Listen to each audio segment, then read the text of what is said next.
जी, hello दोस्तों, मैं हूँ कमर चीमा और आज हम स्नोबर इंस्टीट्यूट के प्लेटफॉर्म से मार्का-ए-हक जो पाकिस्तान ने लड़ा और आपने देखा कि पिछले साल जब भारत ने एग्रेशन किया, पाकिस्तान पे हमला किया, जो कि एक अननेसेसरी इंटरनेशनल लॉ की वायलेशन थी, पाकिस्तान ने उसका रिस्पॉन्स दिया और पाकिस्तान ने जो ऑपरेशन बनानुल मरसूस के तहत भारत के जहाज़ भी गिराए, डिप्लोमैटिकली आइसोलेट भी किया, नरेंद्र मोदी और उनकी गवर्नमेंट को इस पोज़ीशन में लाके खड़ा किया कि आज वो सवाल-जवाब इंटरनली उनसे हो रहे हैं कि इंडिया की ख़ारजा पॉलिसी में नाकामी क्यों आई, दुनिया उनके साथ क्यों खड़ी ना हुई, दुनिया उनका दहशतगर्दी के बारे में जो नैरेटिव है उसको क्यों नहीं मानती।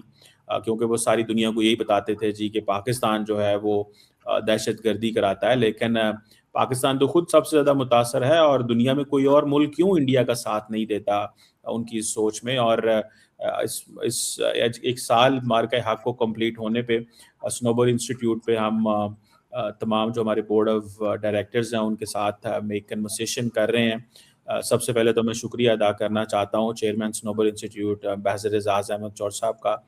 पाकिस्तान के फॉर्मर फॉरेन सेक्रेटरी रहे हैं, इस वक्त चेयरमैन है हमारे साथ। वाइस एडमिरल खान हशाम बिन सद्दीक हैं हमारे साथ। राजा आमिर इकबाल साहब हैं, फॉर्मर प्रेसिडेंट है Rawalpindi chamber of commerce and industry के, आई थिंक थोड़ी देर में ज्वाइन करेंगे। सईद मोहम्मद खान साहब हैं, आप पाकिस्तान के farmer vice chief of air staff हैं और पाकिस्तान के फॉर्मर एम्बेसडर टू सीरिया भी रहे हैं। सबसे पहले आप सबका बहुत शुक्रिया और मैं एम्बेसडर एजाज अहमद चौर साहब से कहूँगा कि सर अगर आप अपने ओपनिंग रिमार्क्स दें और बाकी हमारे जो दोस्त हैं वो आ रहे हैं, ज्वाइन कर रहे हैं, लेकिन हम कन्वर्सेशन का जो है वो आगाज़ करते हैं। एम्बेसडर एजाज अहमद चौर साहब सर। जी, बिस्मिल्लाहिर्रहमानिर्रहीम। बहुत शुक्रिया कमर चीमा साहब और सारे दोस्तों को भी सलाम। मैं आप सबके साथ कोई 3 या 4 सवाल उठाऊंगा और उनके फिर जवाब हम थोड़ा सा तलाश करेंगे। आपने खुद बता दिया कि 7 मई से 10 मई तक भारत के साथ पिछले साल एक हमारी जंग हुई जो भारत ने पाकिस्तान पे मुसल्लत की और जिसका फिर पाकिस्तान ने 10 तारीख को जवाब दिया। तो 7 तारीख को जो हमला उन्होंने किया वो रात की तारीखी में किया और नॉन मिलिट्री साइट्स के ऊपर किया और जिसमें 31 से ज़्यादा बंदे शहीद हुए, उनमें बच्चे भी थे।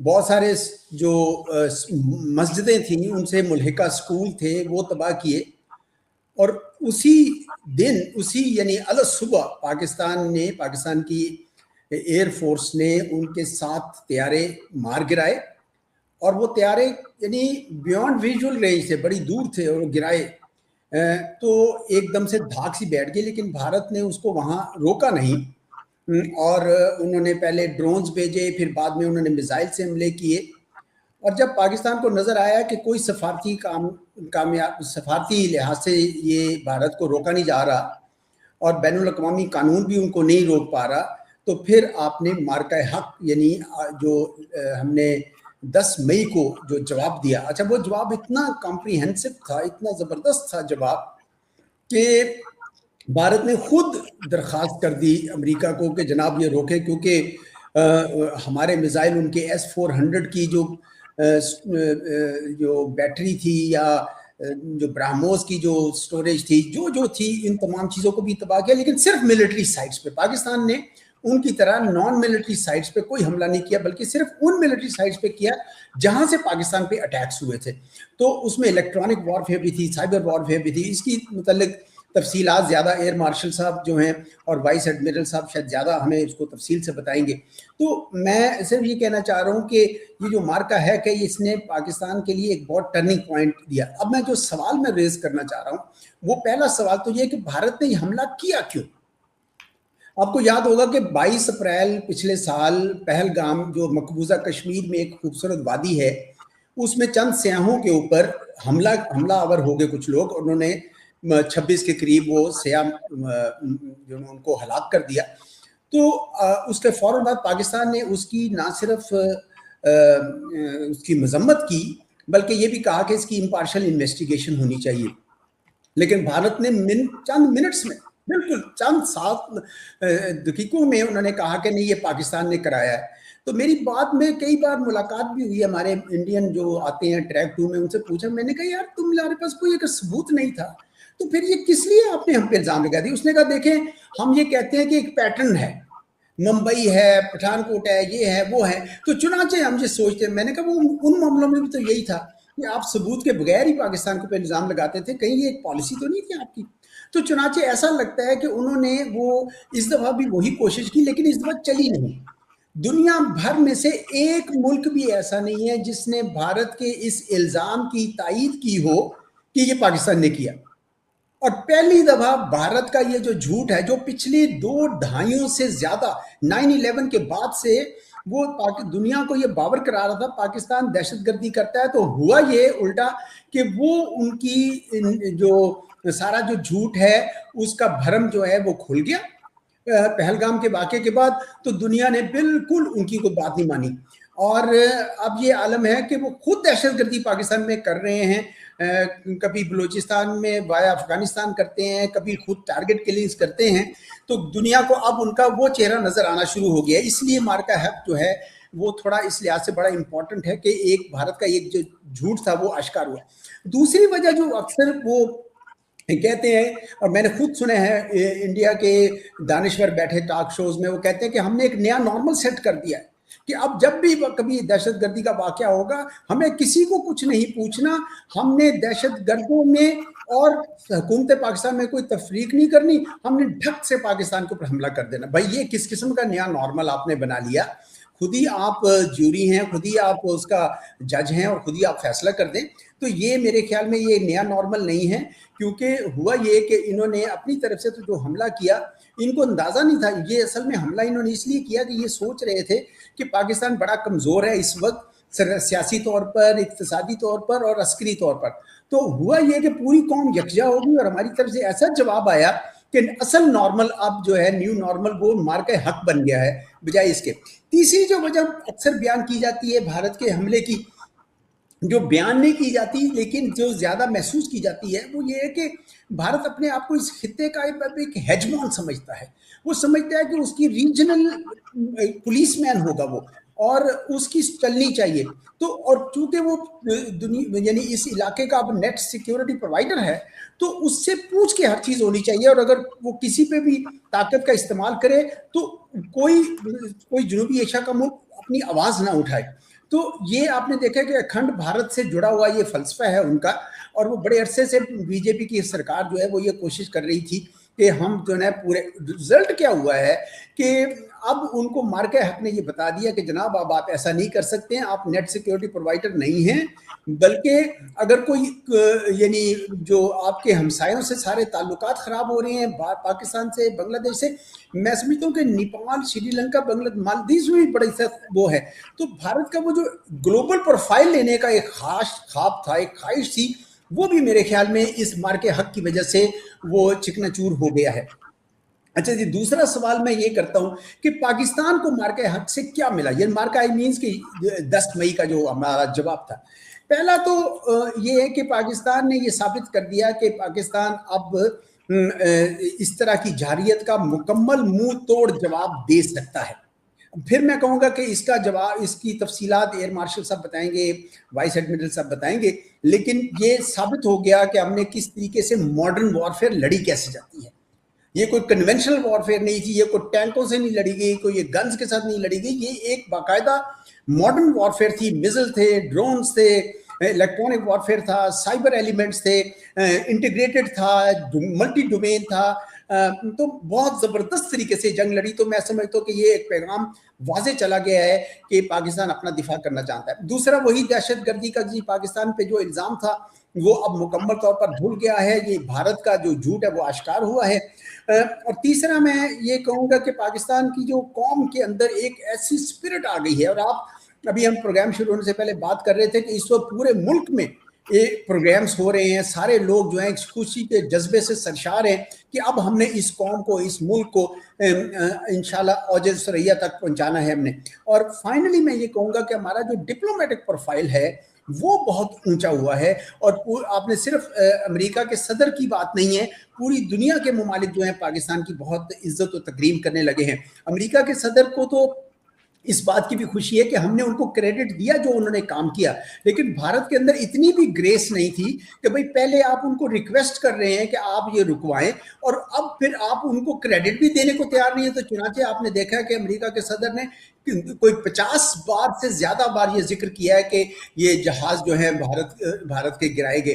तो मैं समझता हूँ कि भारत के लिए भी एक किस्म का बड़ा वो हुआ। अच्छा भाई, पाकिस्तान की बाकी दुनिया ने भी फौरन इज्जत करनी शुरू कर दी। आपने देखा सऊदी अरब ने सोचा कि भाई ये तो इतना तगड़ा मुल्क है जो अपने से कई गुना बड़े मुल्क का मुकाबला कर सकता है, तो सऊदी अरब ने भी हमारे साथ एक डिफेंस एग्रीमेंट कर लिया, स्ट्रेटेजिक म्यूचुअल डिफेंस एग्रीमेंट कर लिया। इसी तरह सफारतकारी के मैदान में हमने बोर्ड ऑफ पीस में शामिल होकर आपने देखा है कि गजा में जो इसराइल की एक जेनोसाइडल जंग थी उसको रुकवाने में किरदार अदा किया। ईरान और अमेरिका की जंग को रुकवाने में हमने किरदार किया। गोया अस्करी प्रोफाइल के साथ साथ हमारा सिफारती प्रोफाइल भी अब वो पिछले एक साल में माशाल्लाह बहुत ऊंचा हो गया। अच्छा, मैं एक और सवाल अब रेज करना चाहूंगा। वो सवाल, तीसरा सवाल यह है कि क्या भारत ऑपरेशन सिंदूर दोबारा शुरू करेगा? इसकी बड़ी बात हो रही है आजकल, क्योंकि उन्होंने उसको पॉज किया था, अगर आपको याद हो तो उन्होंने रोका नहीं था। साथ ही साथ आपको ये भी याद हो कि उन्होंने इंडस वाटर ट्रीटी भी जो है रोक दी थी, ताकि पाकिस्तान के जो बासी हैं, पाकिस्तान की जो ज़राअत है उसके खिलाफ भी जो है एक किस्म का बैनुल अक़वामी जुर्म किया जाए। लेकिन क्या वो ऑपरेशन सिंदूर करेंगे? मेरा अपना ख्याल है कि इन दी शॉर्ट टर्म नहीं कर सकते हैं वो। मुमकिन है हमारे दूसरे पैनलिस्ट की राय कोई और है, मेरा ये ख्याल है कि पहले तो उनको पता चल गया है कि पाकिस्तान अपना दिफा करना जानता है, और दूसरा ये कि उन्होंने ये भी देख लिया है कि पाकिस्तान अपने लिए जिसे कहते हैं कि कोई ऐसा हम इनके साथ अब नहीं खिलवाड़ कर सकते हैं, ये मॉडर्न वॉरफेयर करना जानते हैं। ये हो सकता है कि ये अपना कोई जो इसके जो गैप्स थे पिछली मरतबा उसको कवर करके, और उसके लिए उनको टाइम चाहिए, ये शायद जरूर हो रहा होगा। दूसरा, इस वक्त इंटरनेशनल एनवायरनमेंट भी अब ठीक नहीं रही। पहले तो ये होता था ना कि पाकिस्तान पे झट से इल्जाम लगाया और खड़क से दुनिया ने मान लिया, अब ऐसा नहीं हो रहा। इस वजह से भी शायद ऑपरेशन सिंदूर दोबारा शुरू नहीं करेंगे। ताहम मैं ये कहूंगा कि 2 साल के बाद जब इनके दोबारा इलेक्शंस होने हैं, और आपको पता है हर इलेक्शन कैंपेन में ये पाकिस्तान के खिलाफ नारे लगाते हैं, भारत में बसने वाले मुसलमानों के खिलाफ नारे लगाते हैं, तो वो मुमकिन है कि उस वक्त दोबारा ये ऑपरेशन सिंदूर को किसी और शक्ल में दोबारा शुरू करना चाहें। इसलिए पाकिस्तान को इसकी तैयारी जो है रखनी चाहिए। अच्छा, आखिरी एक सवाल होगा मेरा कि भाई ये हमारा जो जनूबी एशिया है, इसका जो खिता है, उसके ऊपर मार्के हक ने क्या असर डाला है? मैं समझता हूं कि जनूबी एशिया ही नहीं बल्कि हमारा जो मगरबी एशिया है, जिसको मशरिक़ वुस्ता भी कहते हैं, इन दोनों खित्तों में, चूंकि पाकिस्तान इन 3 खित्तों के दरमियान है ना जी, सेंट्रल एशिया है, वेस्ट एशिया है और जनूबी एशिया उसके दरमियान में है। तो पाकिस्तान की जो साख उठी है, साख बड़ी है, वो इन सारे उसमें हुए। तो अब जो सूरत हाल ये निकल रही है कि जनूबी एशिया में और मगरबी एशिया में पाकिस्तान अब नेट स्टेबिलिटी प्रोवाइडर के तौर पर उभरा है। यानी एक ऐसी कौम, एक ऐसा मुल्क जो इस्तेहकाम के लिए काम करता है। और अभी आपने जो देखा है कि ईरान और अमेरिका की जंग में जो पाकिस्तान किरदार अभी तक कर रहा है, सीज़फायर भी करवाया लेकिन अभी मीडिएशन भी कर रहा है, सालसी कर रहा है। तो ये लगता है कि पाकिस्तान का जो मुस्तकबिल का जो खित्ते में किरदार मुझे नजर आ रहा है, वो नेट स्टेबिलिटी प्रोवाइडर वाला नजर आ रहा है। जनूबी एशिया में भारत जब तक मोदी सरकार है और अपना रवैया वो बदलती नहीं है अपने हमसायों के साथ, तो जनूबी एशिया में मैं उस तरह के सूरत हाल तो नहीं देख रहा। लेकिन मगरबी एशिया में मैं जरूर देख रहा हूं कि जब ये जंग खत्म होगी ईरान की और अमेरिका की, तो एक नया सिक्योरिटी आर्किटेक्चर बनेगा और यकीनन पाकिस्तान भी उसमें शामिल होगा। उसके अभी से आसार नजर आ रहे हैं। अच्छा, ये सब करते हुए आप ये देखें कि पाकिस्तान की जो चीन के साथ दोस्ती है वो मजीद मुस्तहकम हो गई है। ये भी वो भी हमारे खित्ते का हमारा शुमाली हमसाया, वो मजीद मुस्तहकम इस तरह हो गई है कि चीन और पाकिस्तान का जो दिफाई और अस्करी मैदान में जो ताउन था वो भी सब ने देख लिया। और भारत में अब इतना खौफ रहता है कि पाकिस्तान पे हमला करने का मतलब ये होगा कि चीन और पाकिस्तान दोनों फ्रंट के ऊपर एक्टिवेट कर लेना। तो इस किस्म का खौफ, और पाकिस्तान ने अमेरिका के साथ भी और दूसरी ताकतों के साथ ताल्लुकात रखते हुए चीन के साथ मुकम्मल गहरे ताल्लुकात रखे हुए हैं, जो किसी सूरत में भी कमज़ोर इंशाल्लाह नहीं होंगे। तो मैं समझता हूँ कि मार्का हक ने इस हमारी कौम के लिए एक ऐसा नादिर मौका हम किया है जिससे अब हम अपने अस्करी मैदान में, सफारती मैदान में तो यकीनन ऊपर उठ रहे हैं, लेकिन अब जो सबसे ज़्यादा ज़रूरत है वो ये है कि हम इक़्तिसादी मैदान में भी इसका भरपूर फ़ायदा उठाएं और अपनी ताकत जो है दुनिया में, जो अपना मकाम है जो हमारा, वो हासिल करें। वो उसी वक्त होगा जब हम इक़्तिसादी मैदान में भी उतनी ही कामयाबी हासिल करें। और इसके लिए हमारे साथ राजा साहब भी हैं, जो चैम्बर ऑफ कॉमर्स के प्रेसिडेंट भी हैं, बिजनेसमैन भी हैं, उनसे हम इस बारे में बातें सुनेंगे। तो बहुत बहुत शुक्रिया। बैक टू यू कमर चीमा साहब। जी बहुत शुक्रिया सर, थैंक यू फॉर इसको एलेबोरेट करने का हर एंगल से, बहुत शुक्रिया। अब मैं रिक्वेस्ट करूंगा सईद मोहम्मद खान साहब से, farmer vice chief of air staff हैं पाकिस्तान एयरफोर्स। और सर बताइए, हमारी एयरफोर्स ने तो कमाल कर दिया और हमने देखा कि जिस अंदाज से, मतलब वो जिस तरह भी अम्बैसडर साहब कह रहे थे कि बियॉन्ड विजुअल रेंज, मतलब उनको ये था कि हम अपनी टेरिटरी से पाकिस्तान पे हमला कर देंगे और कुछ नहीं होगा, लेकिन पाकिस्तान की एयरफोर्स ने ये डिसाइड किया कि हम जहाँ पे दुश्मन है वहीं पे अटैक करेंगे। तो सर इसका ज़रा हमें एक होलिस्टिक व्यू दें कि what do you make of that, how you know every, पूरा मुल्क जो है वी वर फीलिंग प्राउड जो हमारी एयरफोर्स ने किया।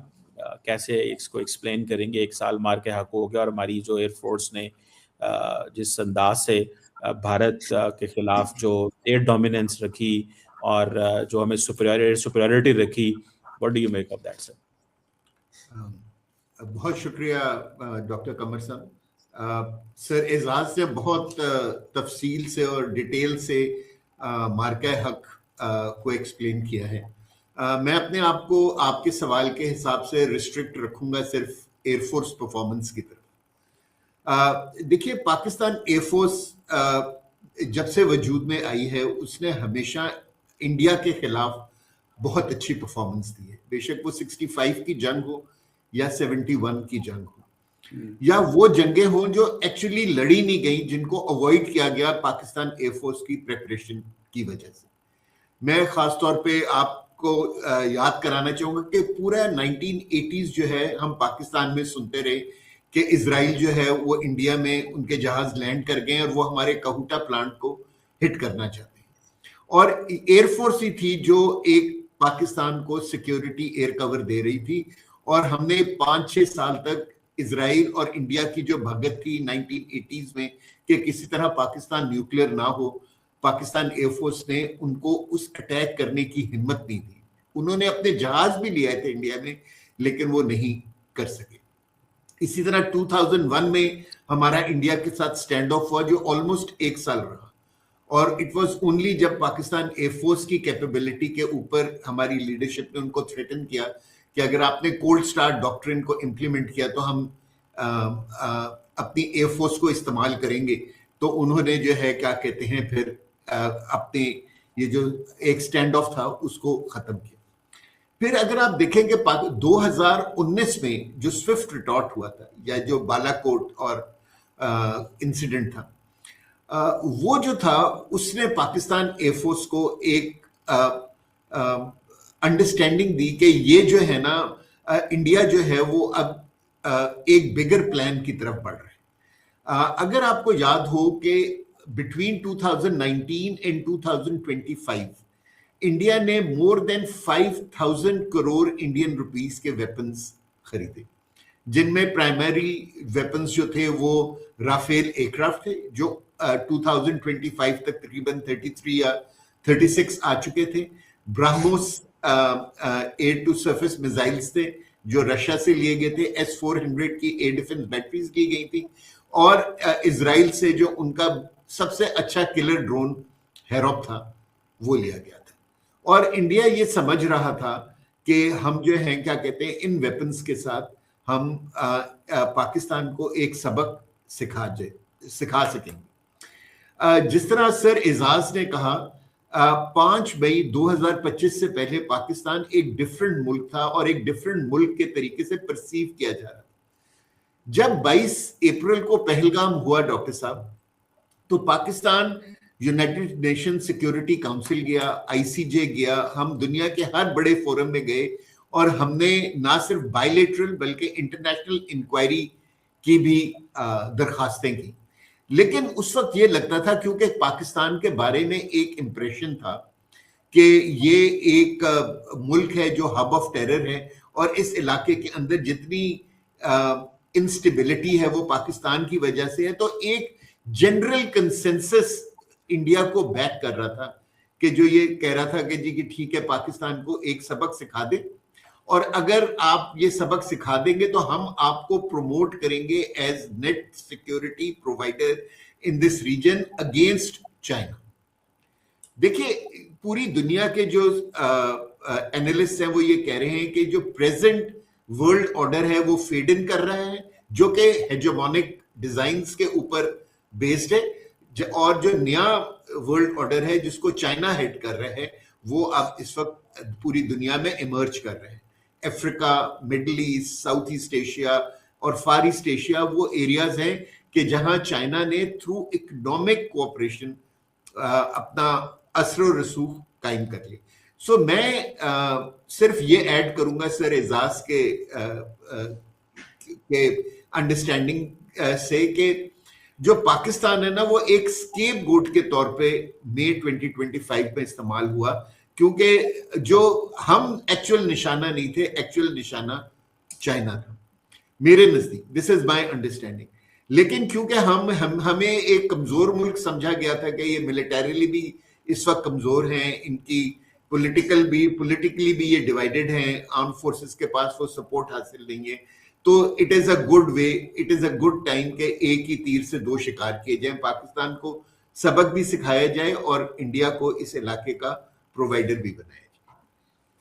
सो इसलिए जब 22 अप्रैल को इंडिया ने फॉल्स फ्लैग ऑपरेशन किया तो Pakistan air force was exactly prepared to counter them. अच्छा, हमें ये बिल्कुल पता था जो वो एक्विजिशंस कर रहे थे 2019 के बाद से, ऑल्दो के राफेल्स उन्होंने 2016 में ले लिए थे, तो हमें बिल्कुल अंदाजा था और वो उनको किस तरह एम्प्लॉय करेंगे हमें उस चीज का भी अंदाजा था। सो 2015-16 में पाकिस्तान एयरफोर्स ने एक नई बुनियाद रखी और वो थी कि क्या कहते हैं कि हमने एक हायर स्कूल ऑफ लर्निंग, जो कि अमेरिकन टॉप गन स्कूल के बराबर जो हमारा कॉम्बैट कमांडर स्कूल है, हमने उसके ऊपर एक और हायर स्कूल ऑफ लर्निंग बनाया जिसको हम एस कहते हैं, ACE। और उसका मकसद बेसिकली ये था कि वो एयर स्टाफ को जो हमारे best pilots, air defence controllers और इंजीनियर्स हैं, वो एयर स्टाफ को ये एडवाइस करें कि क्या इंडक्शंस होनी चाहिए, उन इंडक्शंस को किस तरह इंडक्ट करना चाहिए एयरफोर्स के अंदर, पायलट्स और एयर डिफेंस कंट्रोलर्स को किस तरह उनको ट्रेन करना चाहिए, और क्या कहते हैं इनकी एम्प्लॉयमेंट के लिए हमें किस तरह दूसरी कंट्रीज के साथ ट्रेनिंग करनी चाहिए। सो एक बहुत बड़ा ये, और जिसको कहते हैं ना कि बहुत बड़ा प्लान था जो पाकिस्तान एयरफोर्स ने 2015-16 के अंदर एग्जीक्यूट किया। और जो हमने 2025 में देखा ये एक्चुअली उस जो अंडरस्टैंडिंग या वो जो डायरेक्शन थी उसकी कल्मिनेशन थी। मैं जो प्रेजेंट लीडरशिप है एयरफोर्स की उनको बहुत उनकी तारीफ करना चाहूंगा, क्योंकि जब इस स्कूल ने बताया पाकिस्तान एयरफोर्स को कि आपको दूसरे सेंटर्स ऑफ लर्निंग या आपको दूसरी कमांड्स भी बनानी चाहिए अदर देन जो हम सुनते हैं कि जी पायलट्स हैं या एयर डिफेंस कंट्रोलर्स हैं या इंजीनियर्स हैं, तो पाकिस्तान एयरफोर्स ने पिछले 4-5 सालों के अंदर 4 नई कमांड्स बनाई, जिनमें एक थी स्पेस कमांड, एक थी साइबर कमांड, एक थी EW कमांड, और चौथी जो थी वो थी पाकिस्तान अनमैन्ड फोर्स, यानी जिसको हम पफ के जेनेरिक नेम से पाकिस्तान में बात करते हैं उसकी, जो कि बेसिकली ड्रोन्स, UAVs और UCAVs के ऊपर डिपेंडेंट है। सो जब ये कमांड्स बनी तो बहुत जरूरी था कि इनको इंटीग्रेट किया जाए इनटू वन। अच्छा, अगर आप ये देखें कि पाकिस्तान के पास इंडिया की तरह डिफरेंट वेपन सिस्टम्स हैं, अमेरिकन वेपन सिस्टम भी है, फ्रेंच वेपन सिस्टम्स भी हैं, इटालियन भी हैं, स्वीडिश भी हैं, रशियन भी हैं और पाकिस्तानी भी, सॉरी चाइनीज भी हैं और फिर पाकिस्तानी भी। अब अगर आपने इन सब सिस्टम्स को इंटीग्रेट करना तो आपको एक कॉमन लैंग्वेज चाहिए होती है। लैंग्वेज का मतलब ये नहीं कि कंप्यूटर लैंग्वेज चाहिए होती है या इंटरनेट कनेक्टिविटी लैंग्वेज चाहिए होती है। अमेरिकन ने जब भी नेटो को जितने भी नेटो वेपन्स बनाए हैं वो लिंक 16 के ऊपर काम करते हैं, ठीक है ना। सो जब वो अपना जो वेपन वो नेटो इस्तेमाल कर रहा है वो दुनिया के किसी मुल्क को भी दे दे तो American command can talk to that weapon system through that link. तो पाकिस्तान ने, जो मेरा ख्याल है पाकिस्तान एयरफोर्स की जो सबसे बड़ी खूबसूरती थी वो थी कि उसने अपना खुद लिंक डिजाइन किया जिसको हम लिंक 17 कहते हैं, और उस लिंक के थ्रू हमने सारे वेपन सिस्टम्स जो थे उनको इंटीग्रेट किया इनटू वन फोर्स। और ये जो कैपेबिलिटी है ये मेरा ख्याल है कि दुनिया में 2-3 कंट्रीज के अलावा और किसी कंट्री के पास नहीं है। और यही इसी की जो इफेक्टिवनेस है आपको 7th या 6th और 7th की रात को नजर आई, क्या कहते हैं, मार्का हक के अंदर। और फिर जब पाकिस्तान ने अपना सिलेक्टिव रिस्पांस दिया 9th और 10th को तो आपको उस वक्त नजर आई। अब उसमें क्या चीज सबसे ज्यादा थी? पहली बात तो यह है कि डॉक्टर साहब हमें यह समझने की जरूरत है कि पाकिस्तान और इंडिया दुनिया की वो वाहिद न्यूक्लियर पावर्स हैं जो जिनके बॉर्डर्स कॉमन है। इसके अलावा कभी और किसी दुनिया में न्यूक्लियर पावर्स नहीं है who have a common border, meaning thereby के गॉड फॉरबिड अगर कोई कंट्री न्यूक्लियर वेपन इस्तेमाल करती है तो दूसरी कंट्री के पास 3 से 5 मिनट से ज्यादा का टाइम अवेलेबल नहीं होगा to react to that missile और weapon that has been launched, जिसका मतलब यह है कि आप उसको इवेड नहीं कर सकते। इसीलिए इंडिया सिंस 1998 पाकिस्तान के साथ सब कन्वेंशनल डोमेन के अंदर फाइट करता है या इंगेज करता है, मीनिंग देयर बाय कि वो कोई नॉर्मल जंग नहीं करता जिसके अंदर आर्मी या नेवी को इस्तेमाल किया जाए, बल्कि वो इस तरह की जंग करना चाहता है कि जिसके अंदर रिजल्ट्स जो हैं वो 24 घंटों से 48 आवर्स में आपको हासिल हो सके और फिर आप उनको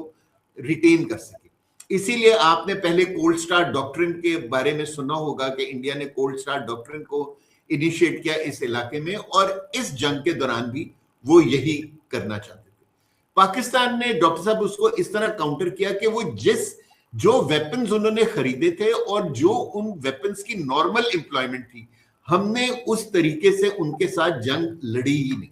हमने उनके साथ जंग अपनी शराइत पे लड़ी और एक नए तरीके से लड़ी। दुनिया में क्योंकि पहली मर्तबा 2 कंट्रीज बीवीआर मिसाइल्स एक दूसरे के खिलाफ इस्तेमाल कर रही थी और ऑलमोस्ट दोनों के पास इक्वल कैपेबिलिटी थी। इंडिया के पास मीटियोर था और हमारे पास PL-15 थे। तो ये जो दोनों वेपन्स थे इनकी एम्प्लॉयमेंट इससे पहले कभी भी किसी जंग में एक दूसरे के खिलाफ नहीं हुई। सो पाकिस्तान ने अपनी स्पेस कमांड को, मीनिंग देयर बाय के जो हमारी सैटेलाइट नॉलेज थी या जो हमारा सैटेलाइट लिंक था, उसको हमने बेहतरीन तरीके से इस्तेमाल किया। हमने अपने पूरी दुनिया को एक्चुअली सिखाया उस दिन 6 और 7 की तारीख को हमने सिखाया कि बीवीआर एम्प्लॉयमेंट इस तरह की जाती है, यानी कि we taught even the Americans the way to launch a BVR missile. और अगर आप ये देखें कि till 5th May 2025 the longest aerial shot in the history of aviation was 98 kilometers, but on the morning of 7th May 2025 Pakistan air force ने इस longest shot को almost double कर दिया टू 198 किलोमीटर्स, ठीक है ना। और इंशाल्लाह अल्लाह की रजा रही तो बड़े अरसे तक ये पाकिस्तान का रिकॉर्ड एविएशन हिस्ट्री के अंदर रहेगा। और ये इस तरह था कि हमने उनके सारे कमांड सेंटर्स को जैम कर दिया।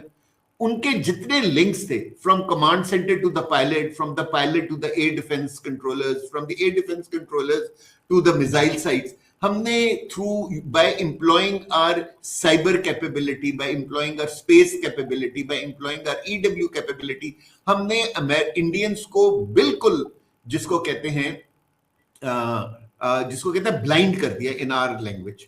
दे वर कंप्लीटली ब्लाइंड, और वो इतने ब्लाइंड हो चुके थे डॉक्टर साहब के 6th और 7th को उनको अपने राफेल्स को फ्रंट लाइन बेसिस जो हैं, जो कि सिर्फ पाकिस्तान से 30-40 किलोमीटर के फासले पर है, वहां लैंड करवाना पड़ा। वहां से उन जहाजों को रिकवर किया और उसको पीछे ग्वालियर और पीछे वाले बेसिस पे ले गए, और अगले 3 दिन तक उन्होंने राफेल्स को उड़ाया तक नहीं।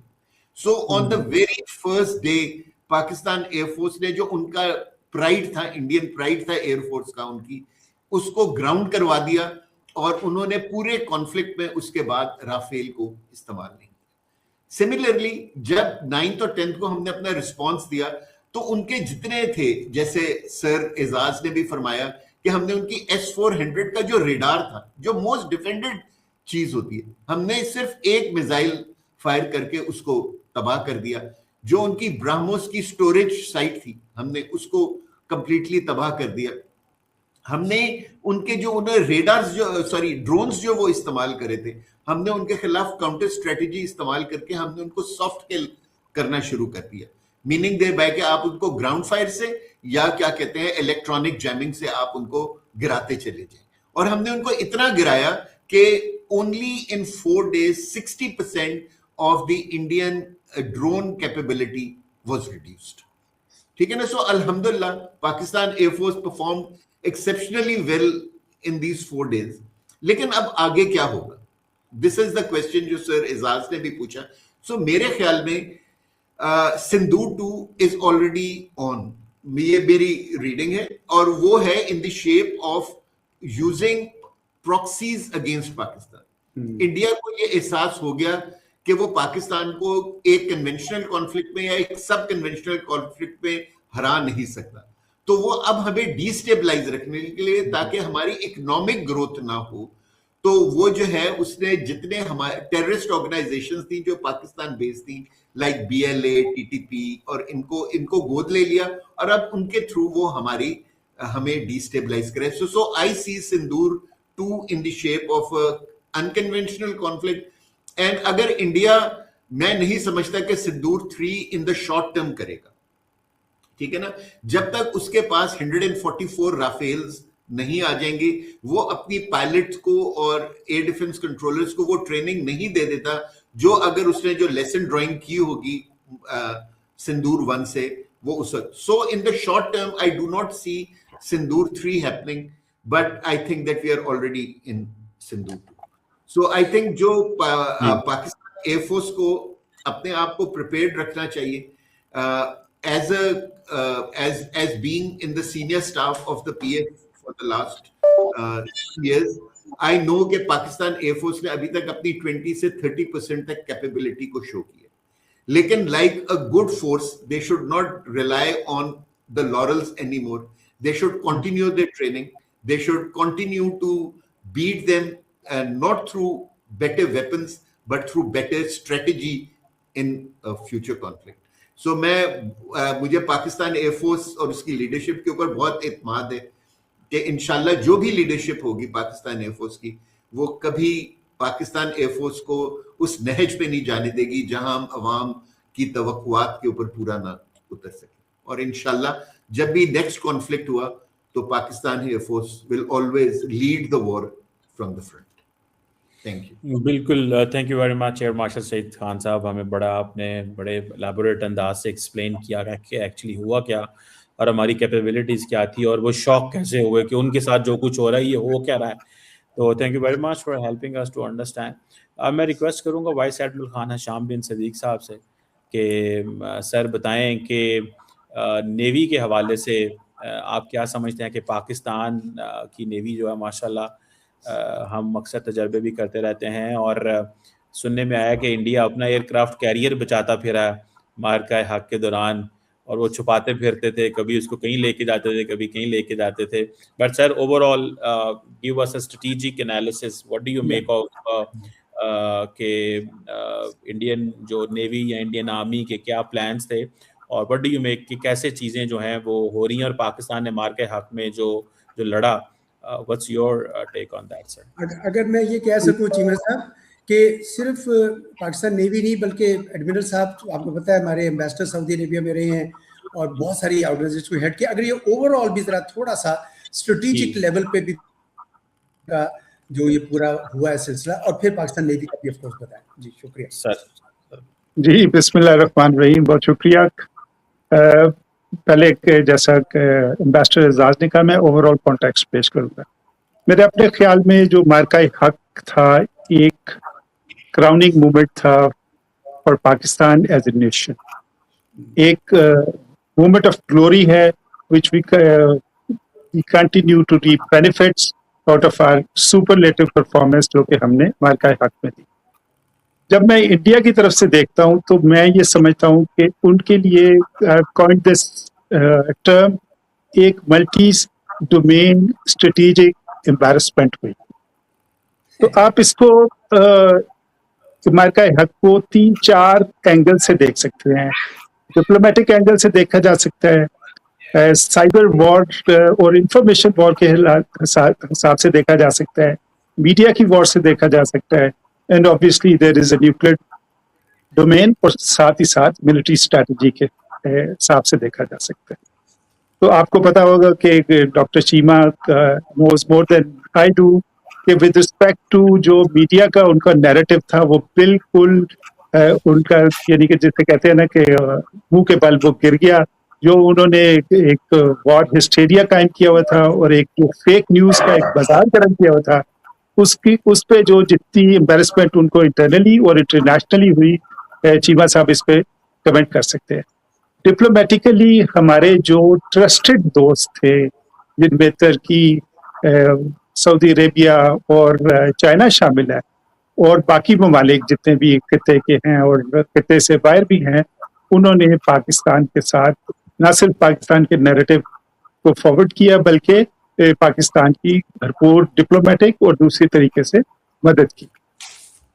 एज फार एज न्यूक्लियर या मिलिट्री स्ट्रैटेजी इज कंसर्न, तो मैं ये समझता हूँ कि पाकिस्तान के ओवरऑल मिलिट्री स्ट्रैटेजी के 2 दौर है। एक दौर जो कि 1998 से पहले, before we went overtly nuclear, और एक दौर है जो कि उसके बाद 1998 से पहले तक हमारा एक कॉन्टिनेंटल माइंडसेट था, और हम ये समझते थे कि जो इंडिया की overwhelming power with respect to conventional capability है, और स्पेशली नेवल डोमेन में और मिलिट्री डोमेन में, जहां उनकी रेशो 2:1 से ज्यादा है, और जो उनकी स्ट्रेटेजिक स्ट्राइक फोर्सेस थी, तो हम एक एग्जिस्टेंशियल थ्रेट देख रहे थे फ्रॉम द लैंड बॉर्डर्स। तो वो उसके लिए हम उसकी तैयारी करते रहे।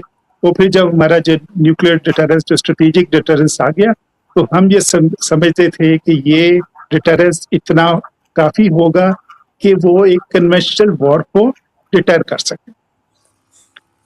लेकिन हमने देखा कि over a period of time Kargil हुआ, कारगिल के बाद 2001 का स्टैंड अप हुआ, 2019 एंड 2026, तो हमने देखा कि डिस्पाइट द न्यूक्लियर ओवरहैंग, कोई ना कोई एक रीजन हो सकता है, कोई वजह बन सकती है जहां इंडिया मिसकैलकुलेट करता है, और एक मिलिट्री क्वेश्चन जो 2001 में की, या एक्टिव या जिसे वो सर्जिकल स्ट्राइक कहता है, वो उस पे ये पिछले 25 साल का हमारा एक्सपीरियंस है कि हमें एक कन्वेंशनल डिटरेंस को भी रखना है, और फिर हम एक मिनिमम क्रेडिबल डिटरेंस से हम एक फुल स्पेक्ट्रम डिटरेंस की तरफ चले गए हैं, जहां हम कॉन्फ्लिक्ट स्पेक्ट्रम के हर लेवल पे, चाहे वो सब कन्वेंशनल हो, चाहे वो LIC हो, चाहे वो खाली ब्लॉकेड हो, या इस टाइप, या एक्टिव वॉर फाइटिंग हो, and then God forbid nuclear war fighting, तो वो सारे स्पेक्ट्रम को हमने कवर कर। दूसरी बात हमें समझने की जरूरत है कि जैसे जैसे टेक्नोलॉजी इवॉल्व होती है, तो दुनिया में मिलिट्री स्ट्रैटेजी और कैरेक्टर ऑफ वॉर या नेचर ऑफ वॉर वो जो है वो चेंज होता था।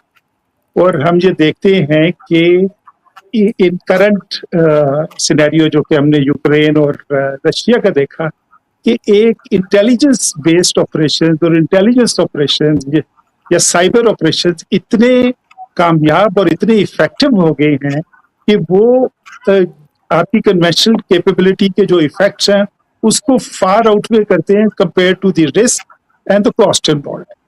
तो मैं ये समझता हूँ जब हम कॉम्प्रिहेंसिव सिक्योरिटी की बात करते हैं तो इसी तरह कॉम्प्रिहेंसिव वॉर की भी बात एक किस्म का एक स्पेक्ट्रम जो है वो ऐसा हो गया कि जिसमें ना सिर्फ साइबर है या मीडिया है या इकोनॉमिक क्वेश्चन है या एक्टिव मिलिट्री वॉर फाइटिंग है, चाहे वो इन टर्म्स ऑफ मिसाइल हो या in terms of unmanned aerial vehicles हो या अनमैन्ड अंडर वाटर व्हीकल्स हो।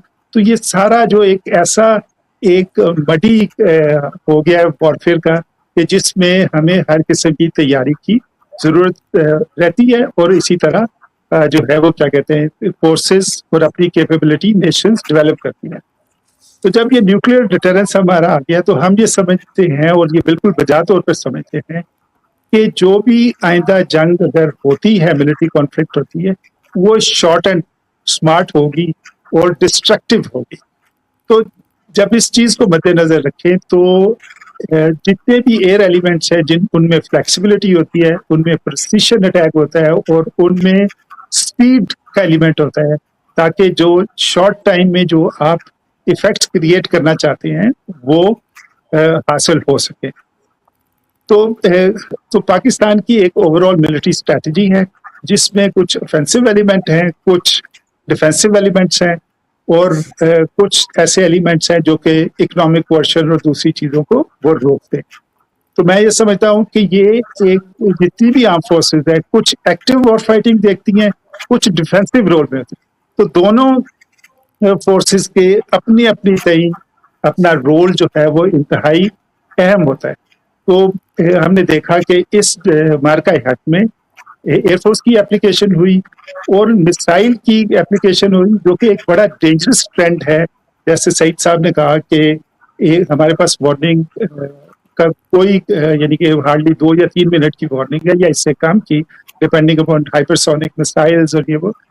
तो आप एक डेंजरस ट्रेंड सेट हो गया है कि जिसपे ये नहीं पता चलेगा कि ये जो मिसाइल है ये न्यूक्लियर ट्रिप है या कि कन्वेंशनल वॉर है क्या।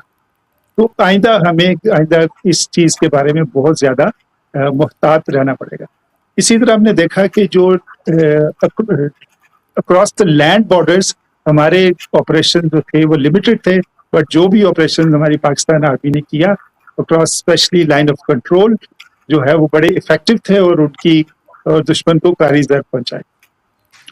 मैं अभी ये ओवरऑल कॉन्टेक्स्ट देने पे तो जो ट्रेडिशनली कहते थे कि जी नेशंस गो टू वॉर, तो ये बिल्कुल ये साबित हो गया कि आइंदा फ्यूचर की वॉर में एक बच्चा जो कि साइबर अटैक कर सकता है जिसकी कैपेबिलिटी है वो ऐसा इफेक्ट क्रिएट कर सकते हैं कि उनके एनर्जी ग्रिड को वो अंडरमाइन कर सके। तो ये हमें एक ऑलराउंड कैपेबिलिटी स्पेस में, साइबर में, हर डोमेन में चाहिए। As far as maritime arena is concern, आपने देखा कि अभी जो ऑनगोइंग कॉन्फ्लिक्ट है एक्टिव वॉर फाइटिंग हो गई, लेकिन ईरानियों की पॉलिटिकल विल या एज ए नेशन उनको डिफीट नहीं किया जा सका डिस्पाइट के हैवी बम्बार्डमेंट हुई, मिसाइल की फायरिंग हुई and so on and so forth, पूरी लीडरशिप को शहीद कर दिया गया। तो यूएस नेवी ने अपनी न्यूमेरिकल एडवांटेज को इस्तेमाल करते हुए उन्होंने देखा कि अगर हम ईरानियन पोर्ट्स को ब्लॉकेड कर देते हैं तो उसका इम्पैक्ट ज्यादा होगा। और आपने देखा कि पिछले 2 हफ्ते से दोनों साइड जो हैं वो कोशिश कर रही हैं कि ब्लॉकेड को कंटेस्ट किया जाए, खोला जाए, और लेटेस्ट रिपोर्ट्स ये हैं कि कोई सम सॉर्ट ऑफ एग्रीमेंट इंशाल्लाह 2-4 दिन में हो जाएगा। तो इसी तरह इंडियन नेवी की चूंकि न्यूमेरिकल एडवांटेज है तो वो हर जंग में उन्होंने ये कहा कि हम पाकिस्तानी पोर्ट्स को ब्लॉकेट कर देंगे, और ये मार्का हैक वाज नो डिफरेंट। बट जैसा कि पाकिस्तान नेवी की एक स्ट्रैटेजी है, पाकिस्तान नेवी की एक पिछले कई दहाइयों से एक फोर्स डेवलपमेंट हुई है और पाकिस्तान गवर्नमेंट ने काफी सारे फंड्स दिए हैं, चाहे वो सबमरीन की एक्विजिशन हो, चाहे वो नए जहाज़ों की एक्विजिशन हो और नई मिसाइल वॉरफेयर हो।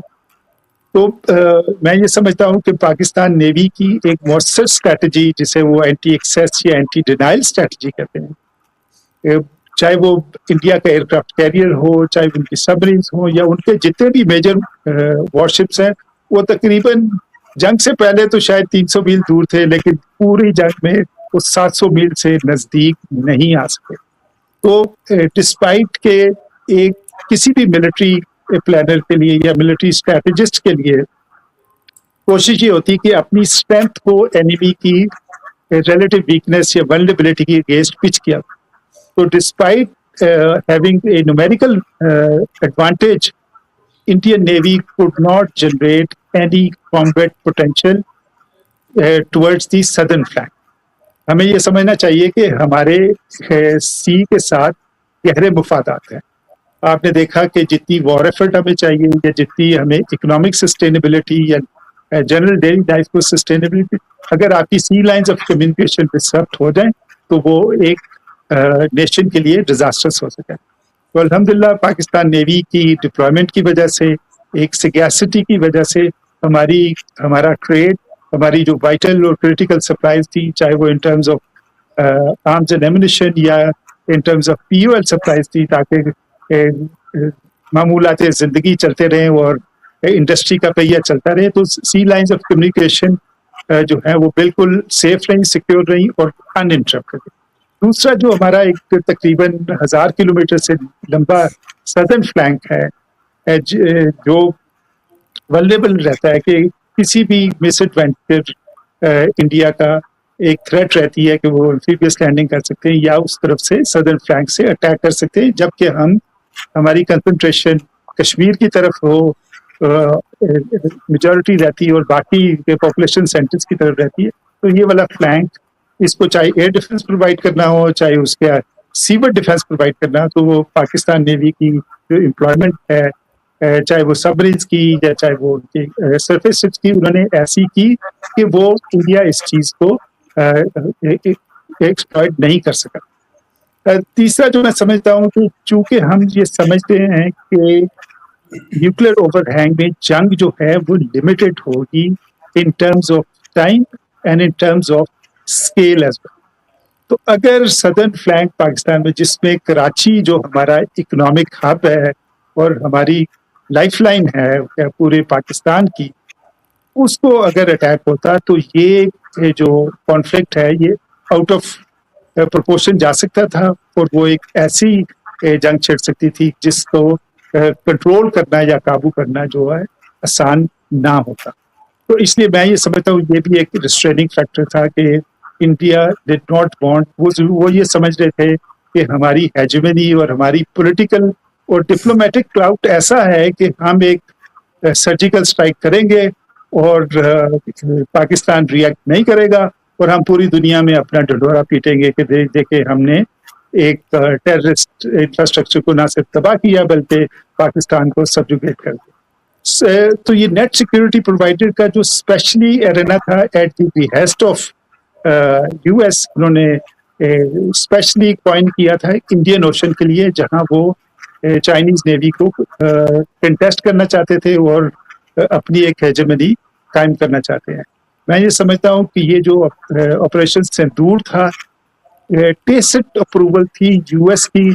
आपने देखा कि उनके वाइस प्रेसिडेंट उस वक्त इंडिया में मौजूद थे और वो ये देखना चाह रहे थे कि इंडिया को जो हम नेट सिक्योरिटी प्रोवाइडर या एक regional hegemon as a counterweight not only to nuclear Pakistan but also mainly to China को कंटेन करने के लिए वो, तो अल्हम्दुलिल्लाह पाकिस्तान की कौम, पाकिस्तान की अफवाज की परफॉर्मेंस ने ये साबित कर दिया कि इंडिया की या US की ये खाम ख्याली थी कि पाकिस्तान को ब्राउबीट किया जा सकता है या पाकिस्तान को कैपिचुलेट किया जा सकता है in the political arena of the world.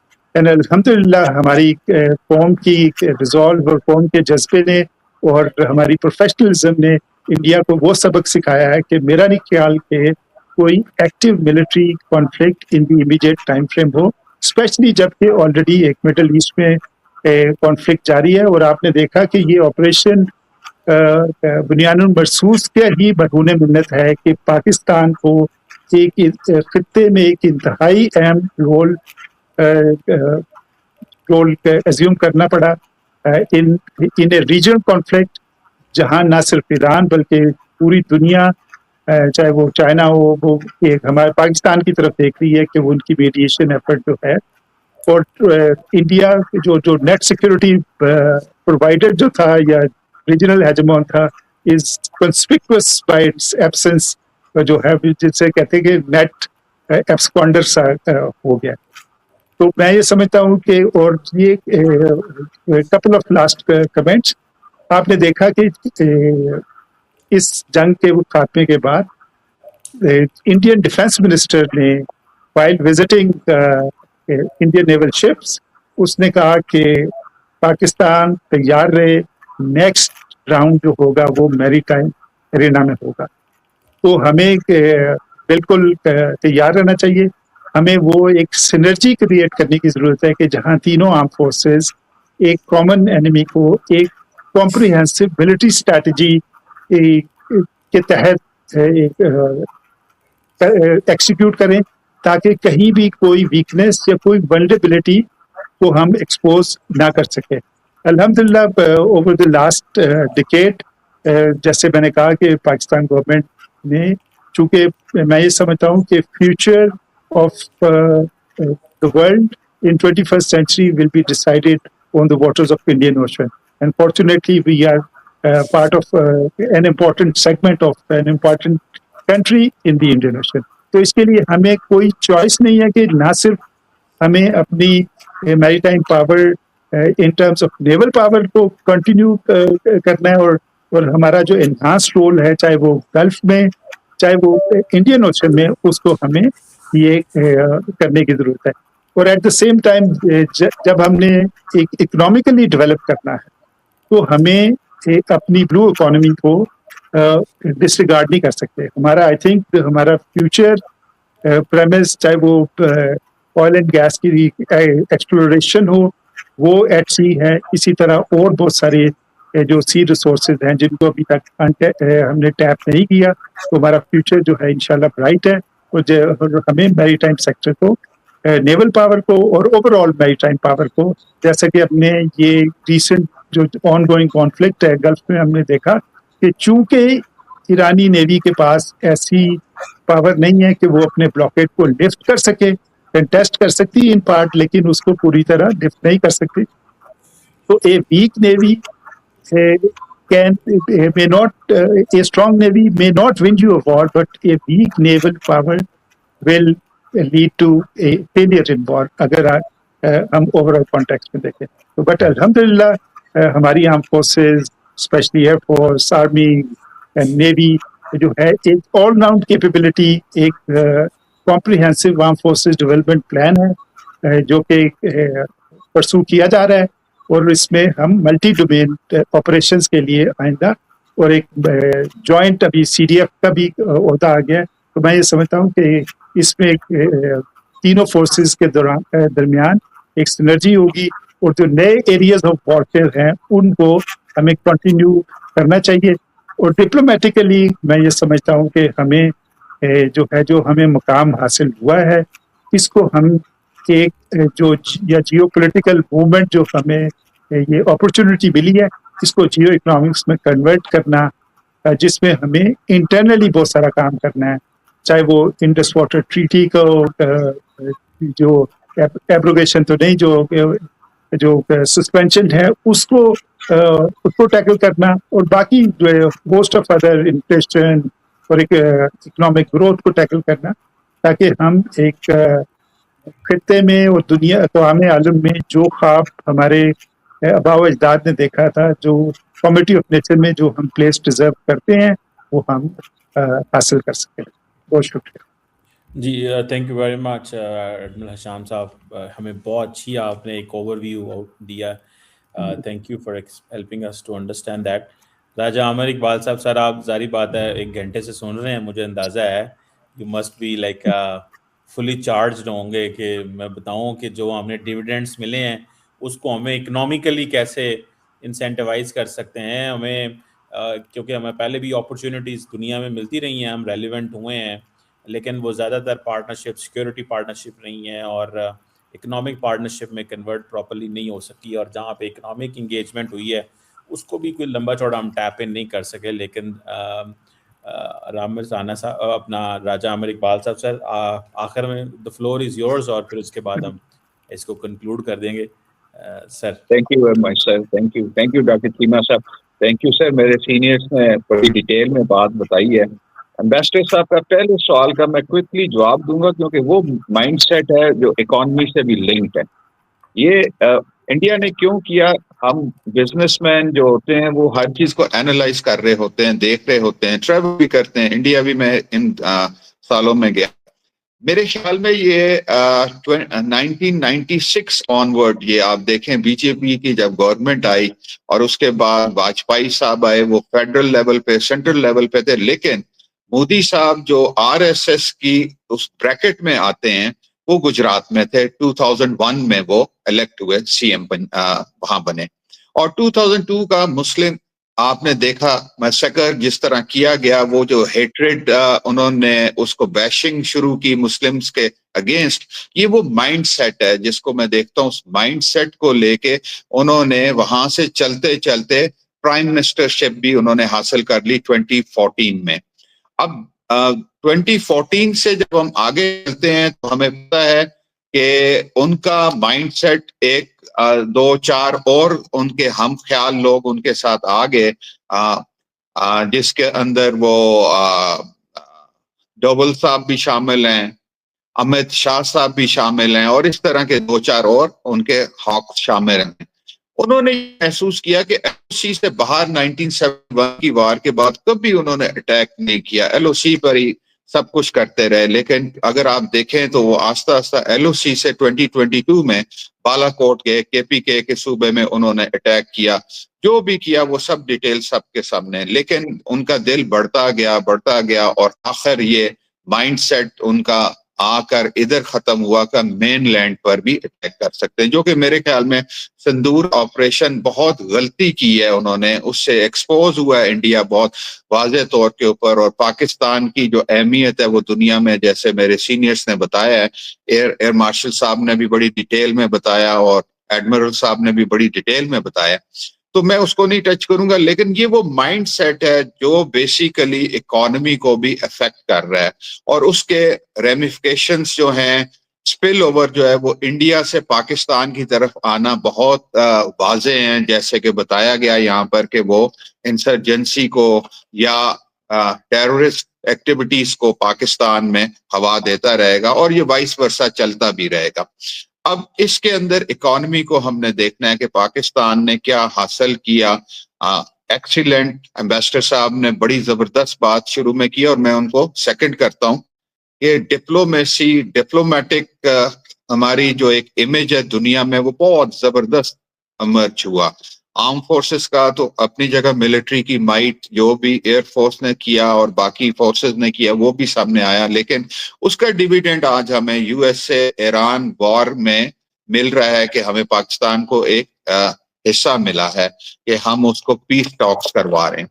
लेकिन इकोनॉमी जो है वो किसी सूरत भी नहीं चल सकती है जब तक पीस नहीं होता है। तो इसलिए मेरा जो सबसे बड़ी मेरी वरी है वो ये है, पाकिस्तान और इंडिया में ये जो 2025 का हुआ है, अगर तो those who matters in decision making उन्होंने कोई लेसन ले लिया हो, दोनों साइडों पे मैं बात करूंगा, अगर लेसन ले लिया हो तो नेचुरली फिर तो ये बहुत जबरदस्त एक एवोल्यूशन होगी, माइंडसेट तब्दील होंगे, और उस माइंडसेट में नेचुरली हिंदुत्व का जो माइंडसेट और जो वो अखंड भारत की बातें हम सुनते हैं, अगर वो तब्दील होता है, जो कि मुझे दिखाई नहीं देता है बीजेपी और मोदी साहब के जब तक वो इक़्तिदार में हैं, लेकिन सॉफ्टन जरूर हुआ है।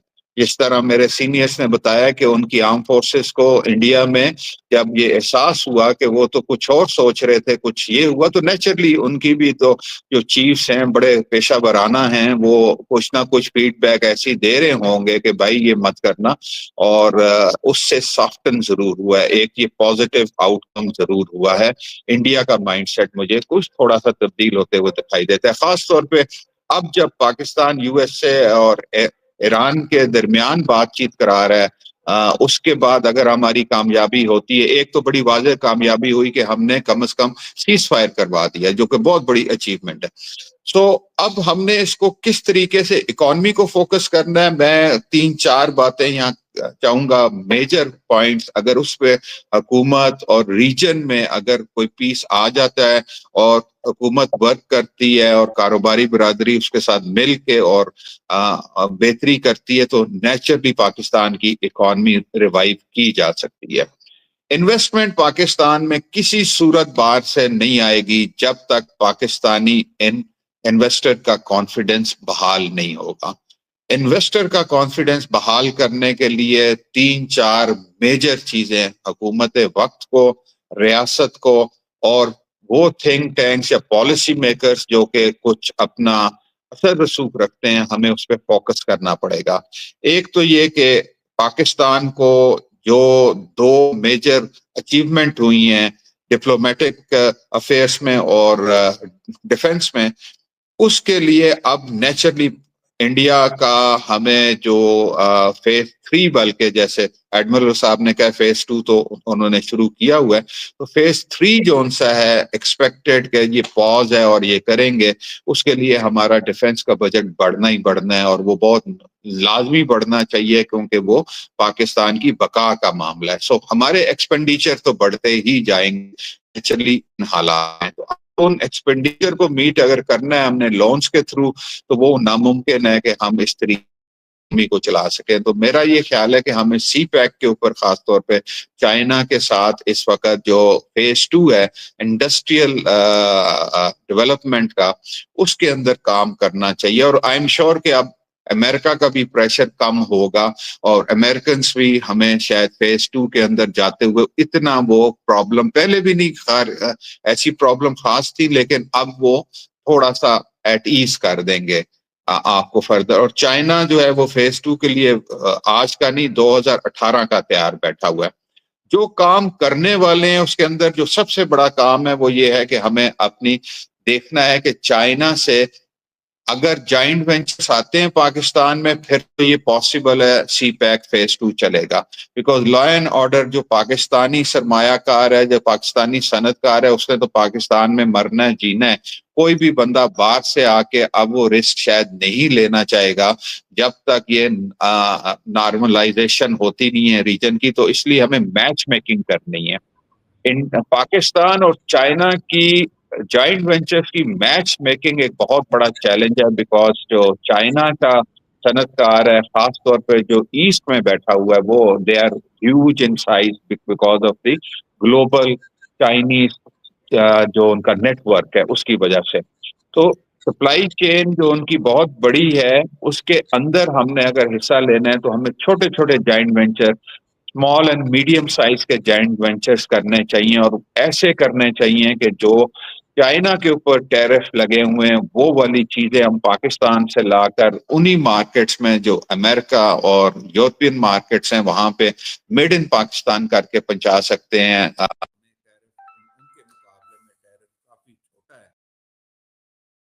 का फायदा उठा सकते हैं। चाइना जो है वो नेचुरली पूरी दुनिया का 33% मैन्युफैक्चरिंग हब है और वो मैन्युफैक्चरिंग हब जो है उसके अंदर बहुत सी जो मैन्युफैक्चरिंग गुड्स हैं उसकी बहुत सी छोटी छोटी आइटम्स पाकिस्तान में हम मुख्तलिफ स्ट्रेंथ में, सैलकोट वाली चीज सैलकोट में बना सकते हैं, गुजरात वाली गुजरात में बना सकते हैं, जो लाहौर वाली लाहौर में बना सकते हैं, फैसलाबाद वाली फैसलाबाद में बना सकते हैं। लेकिन अगर चाइनीज का जॉइंट वेंचर लाना है तो हमें इंडस्ट्रियल जोन्स बनाने पड़ेंगे, ईपीजीज बनाने पड़ेंगे, क्योंकि उनकी जो रिक्वायरमेंट है वो बहुत मुख्तलिफ है। जब हम उनकी ईपीजीज देखते हैं जाकर, वो जब तक वो स्टैंडर्ड ऑफ पाकिस्तान में उनको नहीं देंगे तो नेचुरली वो क्यों आएंगे, क्योंकि उन्होंने अपनी कॉस्ट इफेक्टिवनेस देखनी है, अपनी क्वालिटी देखनी है। तो इसके ऊपर चाइनीज के साथ मिलके पाकिस्तान की हुकूमत को कुछ ऐसा वाया मीडिया निकालना चाहिए कि ये जो हमारे फाइनेंशियल और टेक्नोलॉजिकल गैप्स हैं उसको हम कम से कम मीट करें और उसको रियलिटीज ऑन ग्राउंड के मुताबिक उसको ट्रांसलेट करें और उसको वहां पर हम सबसे पहले जॉइंट वेंचर्स के लिए वो माहौल पैदा करें।